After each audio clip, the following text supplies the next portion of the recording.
Then I sat back in the chair and started to plan my future. It wouldn't pay to make bond, because if my picture got in the paper again and Stella came across it, I'd have another case to fight. No, the best course would be to lie in the jail and wait for sentence. After that, I'd have no problem, except doing the time. They carried me across the street and locked me up in a bullpen. I ignored the 5 men who were there when I arrived. From parts of their conversation, I gathered that the 3 young Negroes had been caught trying to hold up a bank. The 2 older men, both Italians, sat huddled together, speaking in low tones. I sat down on the end of the bench, away from the others. It was a bitter pill I had to swallow. Another meatball. Here I was, going back to prison again for something I hadn't done. Technically, I'd been innocent the first time. I hadn't received a dime from that particular prostitute, but I had been sent to prison nevertheless. The very thought of it was so ironic that I tossed my head back and laughed. The men inside the bullpen stopped gossiping and stared at me curiously. My laughter carried the sound of all the bitterness and loneliness I'd experienced in my short existence.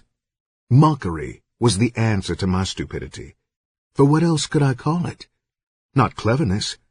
What could be clever about a man who wasted over 10 years of his life behind prison walls? By the time I got out, I'd have over 10 years in. And for what? $20,000? A man working at a car wash would make more than that over a 10-year span. Mr. Jones? Whoreson Jones? Are you back there? The voice came from the cell door. I got up and made my way over to the door. You're Mr. Jones? The elderly man asked me, as soon as I reached the bars. Before I could answer, he held out a small white card. I'm Mr. Weinstein, he said. Miss Wilson has given me a retainer to handle your case for you. The mention of Janet's name filled me with warmth. I couldn't think of anything I need right now more than a lawyer, I replied, and smiled at him. He grinned in return. Good. As soon as they take you over for arraignment, we'll have you out on bond. I shook my head.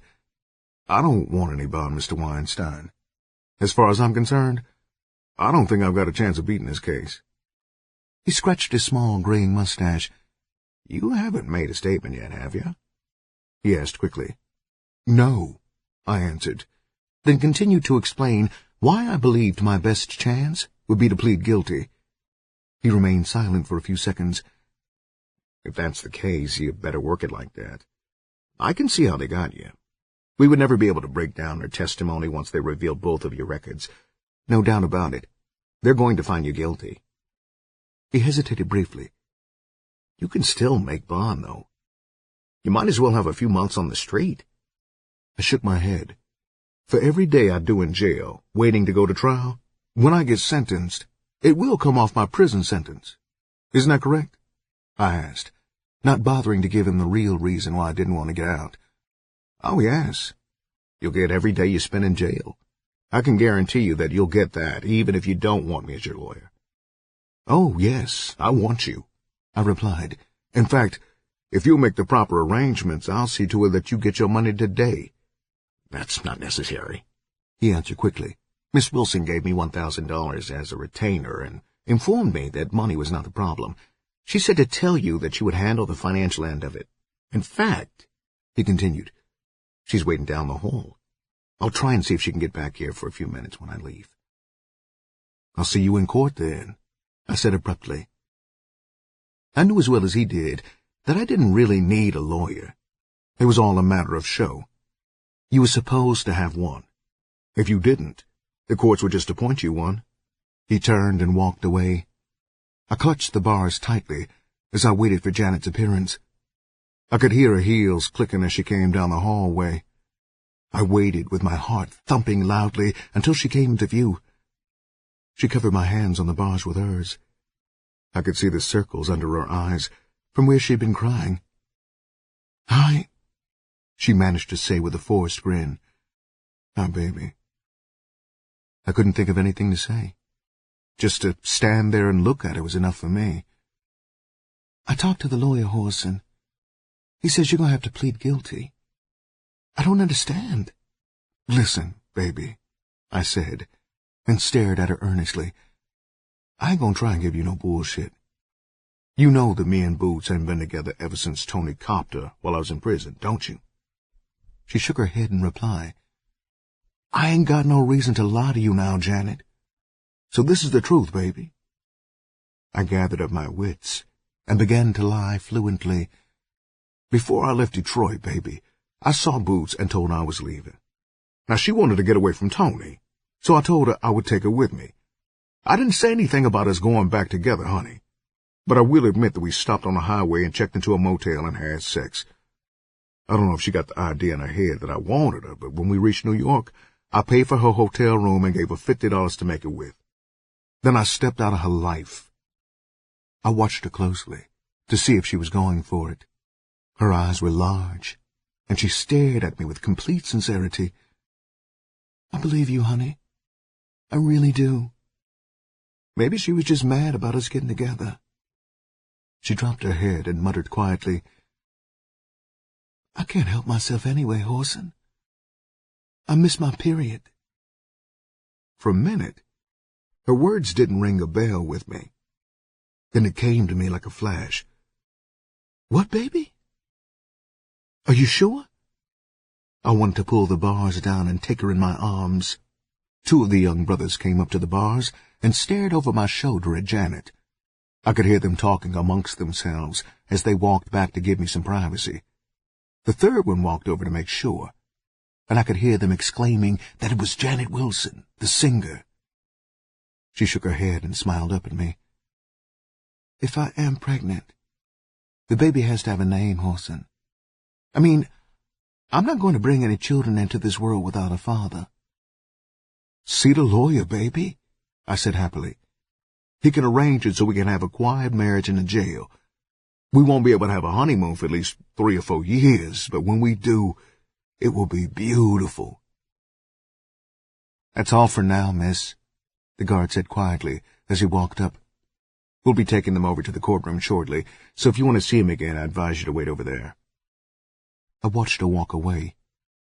She glanced back over her shoulder, and I managed to get my hand through the bars far enough to wave. As I watched her leave, it didn't disturb me any longer that I was on my way back to prison. That was the way the cookie crumbled. I'd played the game, and now I had to pay the dues. There were no more tears of frustration in the back of my eyes, because I knew I would not do this time alone. I had a woman who would be there right with me, writing and visiting until I came home. And now I knew there would be a real home somewhere in my future. A house full of love. The many lonely nights that were before me wouldn't be lonely anymore. There would be no need to reach down inside myself in the darkness, seeking strength, fighting back the tears of loneliness and despair, as I told myself that a man didn't cry.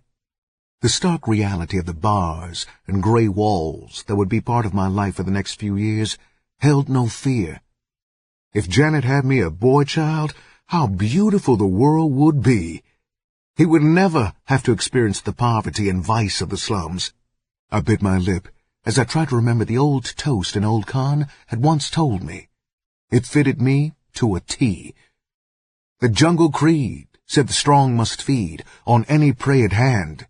I was branded a beast and sat at the feast before I was a man. Yes, that was it. And that had been my problem. I had been introduced to too much game at too young an age. As I stared through the bars, I began to see myself more clearly.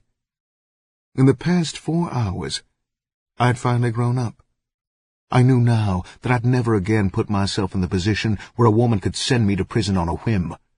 Not again in this lifetime. I knew where I was going now.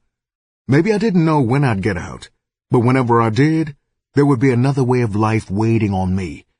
One I didn't know anything about, except that there would be truthfulness between me and my woman, and deceit would be a thing of the past.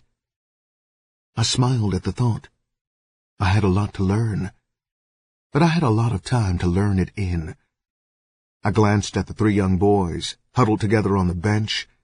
They were young and wild, and life had been unkind to them.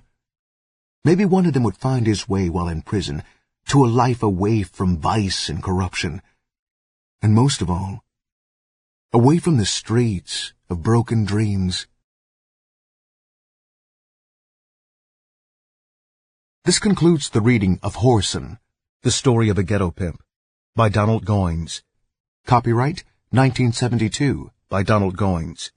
This book was read by Kevin Kennerly. This unabridged recording was published by arrangement with Kensington Publishing Corporation and was produced in 2013 by Blackstone Audio Inc., which holds the copyright. Neither this recording nor any portion of it may be reproduced or used for any purpose without prior written authorization from Blackstone Audio Inc. If you would like to obtain a monthly update telling you about new releases, call 1-800-SAY-BOOK. That's 1-800-729-2665. For a complete listing of our titles, visit our website at www.downpour.com. Thank you. Audible hopes you have enjoyed this program.